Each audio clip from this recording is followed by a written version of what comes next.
சாதாரண கோட்டை இல்லை. இதுதான் சிகிரியா. இது இரத்தமும் ஆட்சி வெறியும் கலந்த ஒரு உண்மை கதை.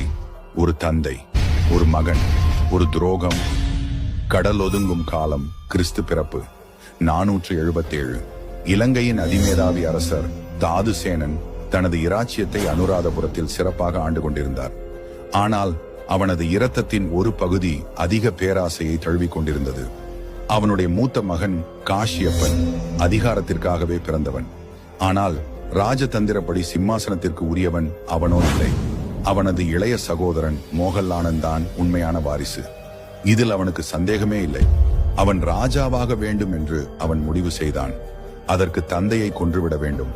அதுவே வழி. இரவில் இருட்டின் நடுவில் காஷியப்பன் தனது தந்தையை அரண்மனையில் வைத்தே உயிரிழக்க செய்தான். குளத்தில் மூழ்கடிக்கப்பட்டார் அரசர். அரண்மனை இரத்த வெள்ளத்தில் மூழ்கியது. நாட்கள் சென்றது. ஆனால் ஒருவன் கொலை செய்து சிம்மாசனம் ஏறினாலும் அதில் நிம்மதியாக அமர முடியாது. அவன் சகோதரன் மோகல்லானன் தப்பி இந்தியா சென்றான். பழிதீர்க்க ஒரு பெரிய சேனையை உருவாக்கினான். அதை காஷியப்பன் அறிந்தான். அவனுடைய ஆட்சி ஒருபோதும் பாதுகாப்பாக இருக்காது. அனுராதபுரம் அவனுக்கு கண்ணீரை மட்டுமே தரும். அவன் ஒரு புதிய அரண்மனை கட்ட வேண்டும் என்று எண்ணினான். எவனும் தன்னை நெருங்க முடியாதபடி பாதுகாப்புடன் கட்ட நினைத்தான். அவனது பார்வை சிகிரியா பாறையை நோக்கியது. விழுந்தது. ஒரு இயற்கையான அரண்மனை. 600 அடி உயரம். சுற்றிலும் காட்டுகள். எந்த எதிரியும் தாக்க முடியாத இடம். அவன் ஒரு பிரம்மாண்டமான பாறை அரண்மனையை உருவாக்கினான். அவன் மீது ஏற ஒரு பெரிய சிங்கத்தின் முகவாயில் நுழைவாயிலை வைத்தான். சிகிரியா, சிங்கத்தின் குகை எனும் பொருளில்.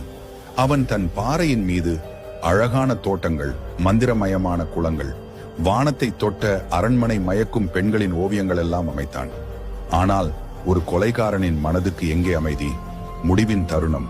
காஷியப்பன் தனது கோட்டையில் இருந்தபடியே ஒரு நாள் மோகல்லானன் இந்திய ராணுவத்துடன் வந்தான். எதிரிகளை சமாளிக்க காஷியப்பன் தனியாக போர்க்களத்திற்கு வந்தான். அவனது யானை தவறான பாதையில் சென்றது.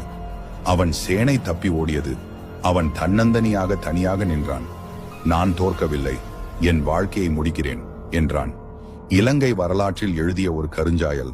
அவன் தன் கத்தியை தன் மார்பில் ஊன்றிக்கொண்டு மடிந்து விழுந்தான். சிகிரியா இன்று அவன் கட்டிய கோட்டை மட்டும் மின்னுகிறது. அது வரலாற்று புதையல். அது இலங்கையின் பெருமை. அது